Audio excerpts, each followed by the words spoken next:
জয় মা কালী বলে রাজ্যবাসীকে খোলা চিঠি লিখলেন প্রধানমন্ত্রী নরেন্দ্র মোদী। একবার সুযোগ চাইলেন রাজ্যবাসীর কাছে। আসন্ন বিধানসভা নির্বাচনের দিন এখনো ঘোষণা হয়নি। বাংলার ক্ষমতা দখলে মরিয়া শাসক বিরোধী দুই যুযুধান শিবির।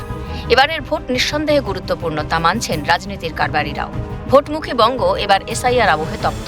রাজ্য কমিশন সংঘাতের জল গড়িয়েছে দেশের শীর্ষ আদালত পর্যন্ত। এই পরিস্থিতিতে পশ্চিমবঙ্গে এবার বিজেপি সরকার, বার্তা প্রধানমন্ত্রী নরেন্দ্র মোদীর। বিধানসভা ভোটের আগে মোদীর মাস্টার স্ট্রোক। বাংলার মানুষের উদ্দেশ্যে খোলা চিঠিতে বিকশিত পশ্চিমবঙ্গ গড়ার ডাক প্রধানমন্ত্রী।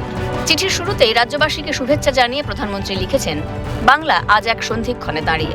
আগামী প্রজন্মের ভবিষ্যৎ কোন পথে চালিত হবে তার গুরু দায়িত্ব নির্ভর করছে আপনার একটি সুচিন্তিত সিদ্ধান্তের উপর। গভীর আক্ষেপের সঙ্গে উল্লেখ করেন, স্বাধীনতা পরবর্তী সময়ে যে বাংলা ছিল দেশের অর্থনীতির দিশারি ও শিল্পায়নের অগ্রদূত, আজ সেই রাজ্যের রুগ্ন ও জরাজীর্ণ দশা দেখে তাঁর হৃদয় ব্যথিত হয়। চিঠিতে উল্লেখ, গত 6 দশকের অপশাসন ও তোষণমূলক রাজনীতির কারণে পশ্চিমবঙ্গের যে অপূরণীয় ক্ষতি হয়েছে তা বর্ণনাতীত। একদিকে কর্মসংস্থানের অভাবে যুব সমাজ ভিন রাজ্যে পাড়ি দিতে বাধ্য হচ্ছে, অন্যদিকে নিরাপত্তার অভাবে আমার পশ্চিমবঙ্গের মা বোনেরা আজ শঙ্কিত ও ত্রস্ত। চিঠিতে লেখা, এবার পরিবর্তন অপরিহার্য। তাৎপর্যপূর্ণ হলো, এই চিঠিতে কোথাও তৃণমূলের নাম নেই মমতা বন্দ্যোপাধ্যায়েরও, বরং কৌশলগতভাবে গোটা চিঠির পরতে পরতে বাংলার হতাশাজনক পরিস্থিতির কথাই তুলে ধরেছেন প্রধানমন্ত্রী। বোঝাতে চেয়েছেন বাংলা কি হতে পারত, কিন্তু এখন কি জীর্ণদশায় রয়েছে। চিঠির একটি গুরুত্বপূর্ণ অংশ জুড়ে রয়েছে নাগরিকত্ব সংশোধনী আইন অর্থাৎ সিএএ প্রসঙ্গ। প্রধানমন্ত্রী বলেন, সিএএ মানবিক আইন, যার মাধ্যমে নির্যাতিত শরণার্থীরা সম্মানের সঙ্গে ভারতের নাগরিকত্ব পাবেন। বাংলার সংস্কৃতি, ভাষা ও ঐতিহ্য অক্ষুণ্ণ রেখেই এই প্রক্রিয়া সম্পন্ন হবে বলে আশ্বাস দিয়েছেন তিনি। রাজ্যে উন্নয়নের পথে বাধা ও সংঘাতের রাজনীতি চলছে। তা সত্ত্বেও জনধন যোজনা, আবাস যোজনা ও উজ্জ্বল যোজনার মতো কেন্দ্রীয় প্রকল্পের মাধ্যমে বাংলার সাধারণ মানুষের জীবনযাত্রার মানোন্নয়ন হয়েছে বলে তিনি দাবি করেন। রেল, সড়ক ও ডিজিটাল পরিকাঠামোয় কেন্দ্রের বিপুল বিনিয়োগের কথাও চিঠিতে গুরুত্ব পেয়েছে। চিঠির শেষে মোদী লেখেন, ভারতমাতার বীর সন্তান শ্যামাপ্রসাদ মুখোপাধ্যায়ের আপ্রাণ চেষ্টাতেই পশ্চিমবঙ্গ আজ ভারতের অবিচ্ছেদ্য অঙ্গ।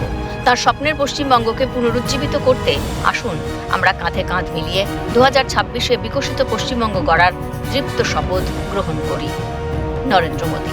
মোদীর খোলা চিঠি নিয়ে শুরু রাজনৈতিক তরজা। চিঠির সপক্ষে সওয়াল বিজেপির। চিঠিতে জয় মা কালী বলে উল্লেখ রয়েছে। কেন জয় মা কালী বাংলার মানুষকে কি জয় মা কালী বলা যায় না? আমরা তো জয় মা কালী, জয় মা দুর্গা দিয়েই তো বড় হয়েছি। যার সাথে জয় শ্রীরাম, জয় মা মনসা, জয় মা জগদ্ধাত্রী, জয় মা শীতলা, দেখি তো বাংলার মানুষ বড় হয়েছে। সুতরাং মাননীয় প্রধানমন্ত্রী জয় মা কালী বলবেন, এটা তো আলাদা কিছু নেই। সড়ক বিরোধী বাম কংগ্রেসও 2011-র পর থেকে মমতা ও 2014-র পর থেকে মোদী বাংলা তথা ভারতকে যে খাদের কিনারায় নিয়ে গেছেন, এবার সময় এসেছে বাংলার মানুষের তাদের সুচিন্তিত মতামত দেওয়ার। একযোগে শাসক দল ও বিজেপিকে নিশানা কংগ্রেসের।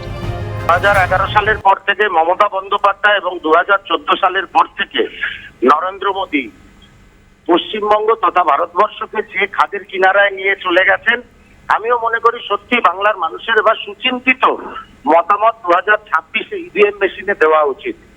একধারে চাকরি বিক্রি হয়েছে, একধারে নোটবন্দি হয়েছে, হাজার হাজার মানুষের মৃত্যু হয়েছে, আত্মহত্যা করেছেন তারা। ভারতবর্ষের অর্থনীতিকে বিক্রি করে দিয়েছেন নরেন্দ্র মোদী শিল্পপতি এবং আমেরিকার কাছে। আর এই মমতা বন্দ্যোপাধ্যায় উৎসাহ দিয়ে গেছেন বিভিন্ন ধরনের দুর্নীতি, বিভিন্ন ধরনের চিট ফান্ড কেলেঙ্কারি, বিভিন্ন ধরনের চাকরি বিক্রি সহ জালিয়াতিতে এই তৃণমূল সরকার তাতে উৎসাহ দিয়ে গেছেন। তাহলে বাংলার মানুষের তো সত্যি সুচিন্তিত মতামতের দরকার আছে। রাজ্যে বিজেপি নেতাদের বিশ্বাসযোগ্যতায় ভরসা রাখতে পারেননি মোদী, কটাক্ষ সিপিএমের। বিজেপির নেতা হিসেবে আবেদন করাটা বিজেপি নেতাদের অবশ্যই কাজ। রাজ্যের নেতারাই সেটা করেন রাজ্য বিধানসভার ভোট। কিন্তু রাজ্যের বিজেপির নেতাদের ক্রেডিবিলিটি এত কম, বিশ্বাসযোগ্যতা এত কম, যোগ্যতা এবং অযোগ্যতা এবং অপদার্থতাটা এত বেশি যে তাদের কারোর উপরে ভরসা করতে পারেননি বলে নরেন্দ্র মোদীকে এই চিঠিটা দিতে হয়েছে। পরিবর্তন 2011 তার পিছনেও বিজেপি ছিল, কোনো সন্দেহ নেই। তৃণমূলের সঙ্গে বিজেপি একসাথে চলেছেন, বাংলা ধ্বংস করার পরিকল্পনা থেকেছেন। ফলে সেই পরিবর্তনের বিষময় ফল পশ্চিমবাংলার মানুষ দেখেছে।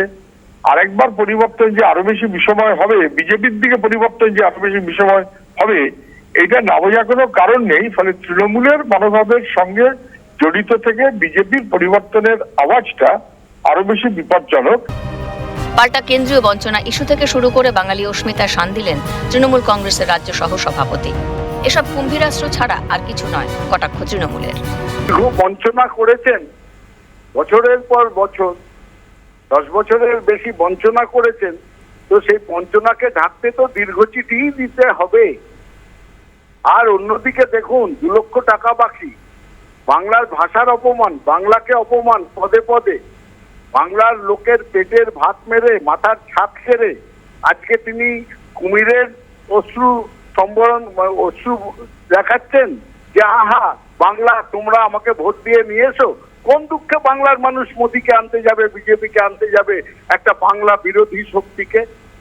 বিপদের সময় বাংলাকে কে রক্ষা করেছে? মমতা বন্দ্যোপাধ্যায়। বিপদের সময় তাদের পাশে দাঁড়িয়েছে কে? মমতা বন্দ্যোপাধ্যায়। এসআইআর এর নামে কোটি কোটি লোককে লাইনে দাঁড় করিয়েছে কে? নরেন্দ্র মোদী। আর তারপরে আবার ভোট চাইতে এসছে। রাজ্যে তৃণমূল কংগ্রেস এবং বিজেপির দ্বৈরথে এই চিঠি নির্বাচনী বিতর্ককে আরো উস্কে দিল কি? প্রশ্ন রাজনীতির কারবারিতে। ক্যালকাটা নিউজ।